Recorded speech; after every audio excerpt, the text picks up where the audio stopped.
ठीक। अब बात करो नाउन की। अब नाउन के बारे में आप लोग जानते हो कि नाउन क्या होता है। अब क्या कहोगे, किसी भी वस्तु जाति के नाम को क्या कहते हैं, नाउन कहते हैं। ठीक है, ये डेफिनेशन सबको पता है। ठीक, सिंपल सा जानिए, किसी भी चीज के नाम को नाउन कहते हैं। चाहे मेरा नाम हो, चाहे ये घड़ी हो, चाहे ये पेन हो, XYZ कुछ भी जो होता है वो नाम नाउन होता है। अब ये तो क्वेश्चन एग्जाम में नहीं आएगा। बेसिकली जो पैराग्राफ आता है, पैराग्राफ में नाउन के टाइप्स जो होते हैं वहां से क्वेश्चन पूछ ले जाता है। तो नाउन के जो टाइप्स होते हैं उनके बारे में जान लीजिए। अब जो नाउन के टाइप्स होते हैं, प्रकार होते हैं, अर्थ की दृष्टि से 5 प्रकार की नाउन होती है, 5 प्रकार की संज्ञा होती है। पहली होती है आपकी व्यक्तिवाचक संज्ञा यानी प्रॉपर नाउन, जो किसी व्यक्ति, वस्तु या स्थान का बोध कराए, वो होती है आपकी व्यक्तिवाचक संज्ञा यानी प्रॉपर नाउन। जैसे कि इसका नाम हो गया सचिन हो गया, जगह का नाम हो गया दिल्ली हो गया, या फिर आपकी XYZ किसी वस्तु का, प्लेस का नाम हो गया। ठीक है। दूसरी होती है आपकी जातिवाचक संज्ञा। दूसरी कौन सी होती है आपकी जातिवाचक संज्ञा यानी कि कॉमन नाउन, जो एक ही प्रकार की वस्तुओं का बोध कराए, एक ही प्रकार की जाति का बोध कराए। जैसे नदी, तो नदी का मतलब आने पर क्या हो गया, ये सभी नदियों का बोध करा रही है। ठीक है। वहां पर गंगा वर्ड आने पर वो सिर्फ एक नदी का बोध करा रही है, लेकिन यहां नदी का नाम आने पर ये खाली सभी नदियों का बोध करा रही है। लड़की का नाम आने पर सभी लड़कियों का बोध करा रही है। पर्वत का नाम आने पर सभी पर्वतों का बोध यहां पर करा रही है, एक जाति का बोध करा रही है। ठीक। द्रव्यवाचक संज्ञा मेटेरियल नाउन, जिस संज्ञा शब्द से उस पदार्थ का बोध होता है जिसको कोई वस्तु बनती है। वो वस्तु कोई भी हो सकती है, ठीक है, लिक्विड में हो सकती है, ठोस में हो सकती है, कैसी भी हो सकती है, चाहे लोहा हो, सोना हो, चांदी हो, धुआं हो, ऑक्सीजन हो, पानी हो, कुछ भी हो सकती है, वो आपकी मेटेरियल नाउन हो सकती है।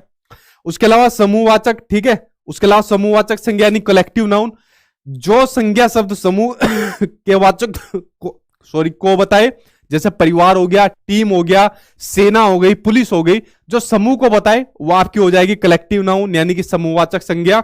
और पांचवी हो जाएगी आपकी भाववाचक संज्ञा एब्स्ट्रैक्ट नाउन, जो भाव को, गुण को आदि इसको बताने वाले शब्द होते हैं। जैसे क्रोध हो गया, प्यार हो गया, मिठास हो गई, वो आपकी एब्स्ट्रैक्ट नाउन यानी कि भाववाचक संज्ञा होती है।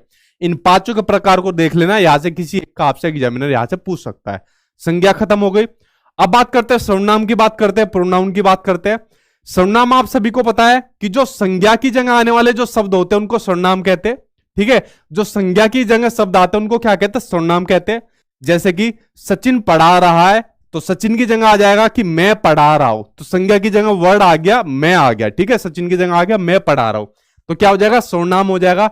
अब सर्वनाम के भी 6 प्रकार होते हैं, इनके बारे में आप लोग जानिए कि 6 प्रकार कौन कौन से होते हैं। इनके बारे में एक बार नजर डालिए। प्रति जमा दिन, यार अभी इतनी पीछे हो अभी तक, यानी मेरे कमेंट लेट चल रहे हैं। एक सेकंड रुको, रिफ्रेश करता हूं अभी। ठीक है, हाँ अब आ गए, अब नए वाले आ गए। हाँ थैंक यू जी, गॉड ब्लेस यू को दे रहे हो। ठीक है, चलो भाई आगे इसके ऊपर आ जाओ। ठीक है, तो इसके ऊपर आ गए। अब इन 6 प्रकार के बारे में पढ़िए, सर्वनाम के 6 प्रकार। पहला होता है आपका निजवाचक सर्वनाम यानी रिफ्लेक्सिव प्रोनाउन, जो सर्वनाम शब्द कर्ता, इसको ये करता, ठीक है, जो सर्वनाम शब्द कर्ता खुद के लिए यूज करता है वही आपका निजवाचक सर्वनाम है। जैसे जो शब्द होते हैं जो खुद के लिए, स्वयं के लिए, अपने के लिए, जैसे मैं खुद व्याकरण खत्म कर दूंगा आज, ठीक है, तो ये होता है कौन सा आपका निजवाचक सर्वनाम, जिसमें आपके खुद के वर्ड आपके सर्वनाम वाले यूज किए जाते हैं। अब आगे 2 आपके सर्वनाम एक साथ पढ़िए, इनको, इसमें कंफ्यूजन होती है। एक होता है आपका अनिश्चयवाचक सर्वनाम, दूसरा होता है आपका निश्चयवाचक सर्वनाम। सिंपल सा समझिए, अनिश्चयवाचक सर्वनाम में क्या होता है, जिनमें किसी निश्चय वस्तु या व्यक्ति का बोध नहीं होता। ठीक है, जिसमें किसी भी निश्चय वस्तु या व्यक्ति का बोध नहीं होता वो होता है आपका अनिश्चयवाचक सर्वनाम। और जिसमें किसी निश्चित वस्तु या व्यक्ति का बोध होता है वो होता है आपका कौन सा, निश्चयवाचक सर्वनाम।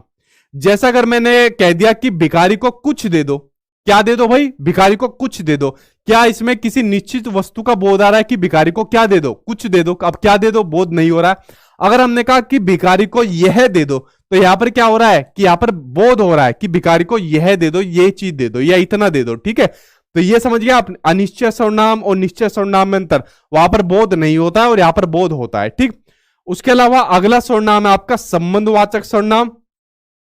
तो संबंधवाचक सर्वनाम में क्या होता है, इसमें किसी दूसरे सर्वनाम से संबंध होता है, एक सर्वनाम का दूसरे सर्वनाम से संबंध होता है। कैसे, जैसे जो या सो, जो करेगा सो भरेगा, ठीक है, जो पढ़ेगा वो पास होगा। ठीक, इस तरीके से। प्रश्नवाचक सर्वनाम, इनसे वाक्य में प्रश्न का बोध होता है, कौन क्या कैसे, ठीक है, पढ़ रहे हो, कौन पढ़ेगा, इस तरीके से। अगला है पुरुषवाचक सर्वनाम। यह पुरुष या स्त्रियों के नाम के बदले आते हैं, जैसे मैंने कहा सचिन पढ़ा रहा है या पढ़ा रही है, उसकी जगह आ जाएगा मैं पढ़ा रहा हूं, ठीक। तो इस तरीके से जो सर्वनाम के टाइप से वो सभी मैंने आपको क्लियर करा दिए। देखो मैं बड़ी स्पीड से पढ़ा रहा हूं, बहुत बड़ी क्लास आज की, ध्यान से सुनते जाना, एक ही वीडियो में खत्म करा दूंगा। पहले मेरा मन था इसको 2 वीडियो में कराओ, फिर मैंने कहा यार क्यों बच्चों का मतलब इतना टाइम